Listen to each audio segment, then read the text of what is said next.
Hello and welcome back to Rev Endurance Sports and another bike profile and another Ritchey Break-Away. So some of you think I'm a shill for Ritchey Break-Away, for Ritchey bikes. And someone even made a comment that Tom Ritchey must be happy, but yeah, Tom Ritchey doesn't know I'm not on his radar, let's just say that. But a fellow YouTube viewer said, hey, I've got a Breakaway and I would like you to build it, and I'd like for you to do a bike fit for my niece. And so bike came in about a week and a half ago or something like that. I have been busy. I've got an appointment coming at 2 and I've got about 20 minutes, about 18 minutes to shoot this video. So let's get on with it. So this is one of the, this is one of the most sought after Breakaway frames. This is a titanium Breakaway frame with carbon seat stay chain stays. Now they made this for a few years and my history is a little foggy, so those that know, please make a comment down below. What years were these made? And do you own one? And have you ever wanted one? Anyway, so this is a Breakaway, and for those who are not familiar with what a Breakaway is, this is a frame that will break apart here, and the seat, the seat post goes through. And it, obviously, you must have at least this much insertion. And then down here, there's a clamp on the down tube, right? So that's it. Those are the only two things. And this one is kind of hidden away. This one, you'd have to really know what you're looking for, and then you'd see, oh, there's 2 bolts there. But other than that, it's a very, very seamless Breakaway portion. Now, most of you might be aware that you can get S&S couplings put on your bike, and usually, they're a little bit of an eyesore to me because there is this option, but it's usually like a big metal coupling here and then down here on the down tube.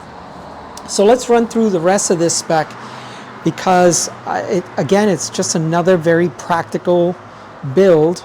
And I just did a Breakaway video for my bike.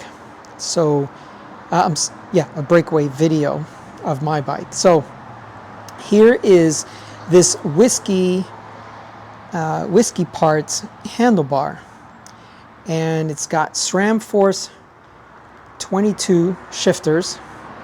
And one of the things that has always bugged me about SRAM is their brake hoods just aren't very good. So make a comment down below if you've experienced that.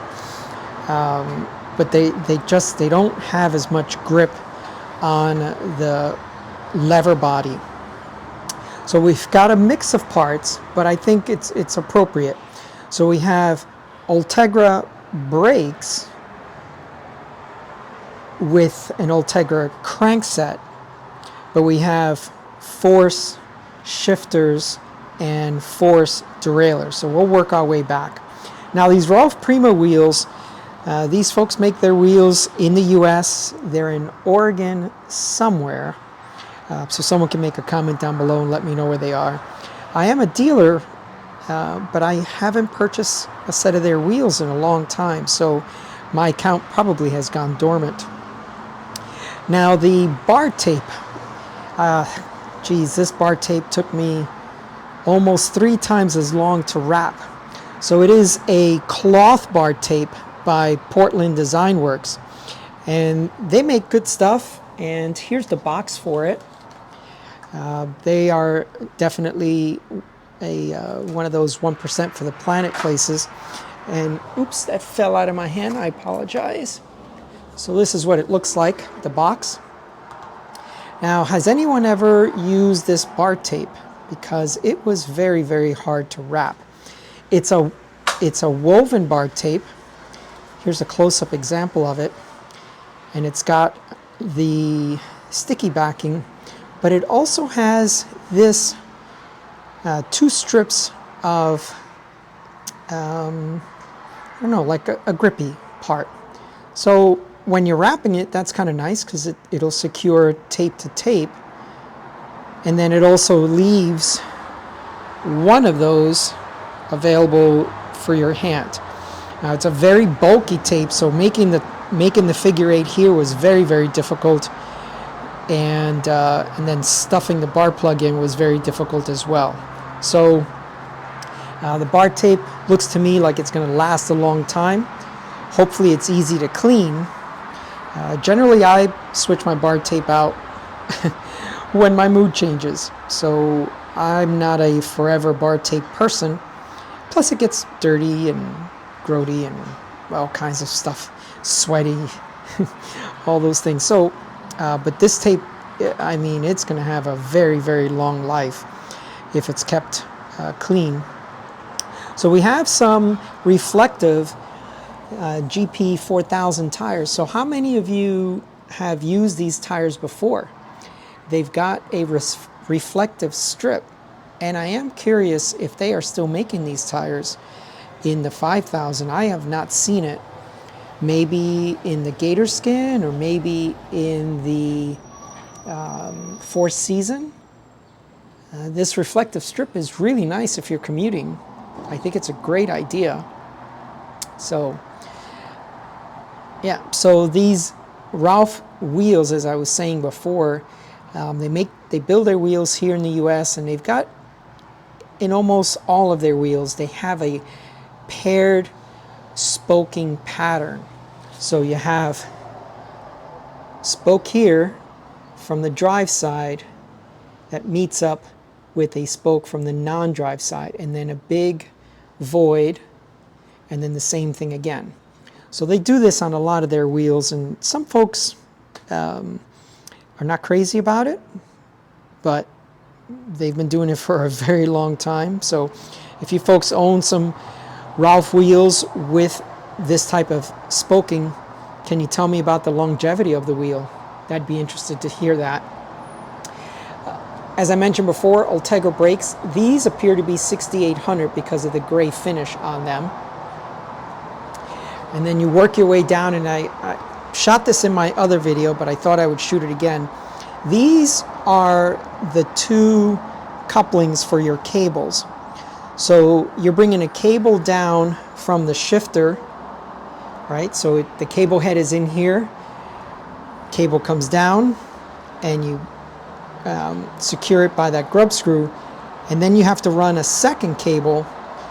The cable head is here, and then it runs backwards on the frame, and then you secure it here at the anchor. Same thing with the brakes and the front derailleur, right? So you have to use 2 cables when you build these bikes. All right, so 2 cables for front and rear, 2 cables for the rear brake, and then the front brake is just cabled up as normal. All right, so we have a Force front derailleur. Now this one was much easier to dial in than, let's say, a red derailleur, and honestly, if you ever have a red drivetrain, it's almost better to have a Force front derailleur, or I've done this a lot, I've just put a Shimano front derailleur, because you want a steel cage. You know, the titanium cages from, you know, SRAM 10 speed, 11 speed, they're just not strong enough, and they don't provide good shifting. But this is a good system here. And then you have your Force rear derailleur with an 1132 cassette. So lots of gear range here because we have a 50-34. So we have a 34 front chainring, and then we have a 32 rear cog, climbing cog. A new Force chain, 1170 chain. 1190 is red. So this is a Force chain, 1170. And this bike is shifting well. We've got 2 whiskey parts, bottle cages as well, and then of course the emergency last resort. All my CO2s are gone, all my friends' CO2s are gone. We have to have a pump. You have to be self-reliant when you're out there riding.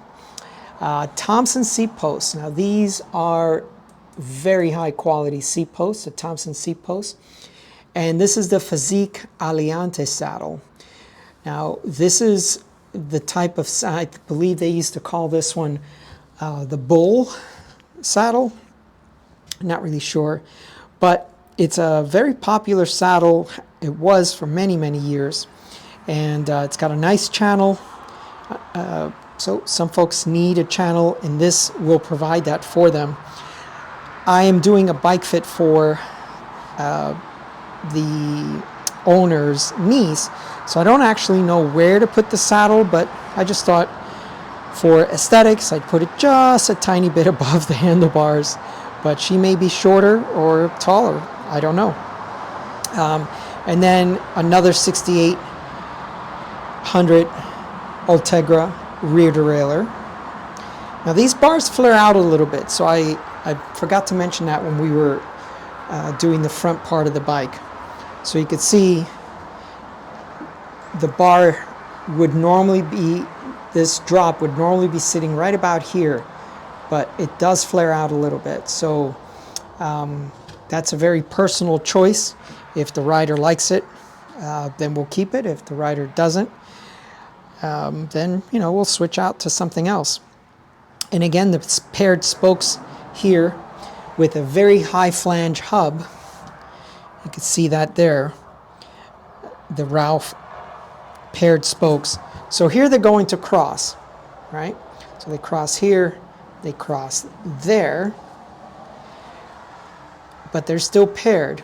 So one's coming from the drive side, coming up here, and the other one's coming from the non-drive side. So I really would like to hear from folks that ride Ralph wheels, and I'd like to know what they see as the longevity of the wheel. The spokes are J-bend, so that shouldn't be that hard to find in a bike shop. So just the technical expertise of someone who can actually have the correct truing process. Now these are hidden nipples, and I'm not usually a fan of those, but just so you know, the front and rear wheels both have these hidden nipples, so you got to take everything apart. Got to take the tire, the tube, and the rim strip off. But someone out there might say to me, I've never had to true my wheels, so I'd be curious to hear about that. The good news about having nipples that are hidden like this is they're not always exposed to the elements. The downside of that is you don't know what condition they're in because they're hidden. So, there's always good or bad of a technological advancement in one respect or another. As far as the pedals, the gentleman packed 2 sets of pedals. I put these on, but his niece might just end up on flat pedals, is what he said. So who knows? We'll see what she prefers, whether she prefers to have shoes, cleats, and pedals, or if she just wants to wear running shoes with a set of flat pedals. Okay, so this is the Ritchey Titanium Breakaway, and it is a rare breed. I think maybe the only other bike that is just as cool as this one is the cyclocross one. That's a canty-brake breakaway. All right. Thank you so much for tuning in. Please like and subscribe. And in the meantime, we'll see you up the road.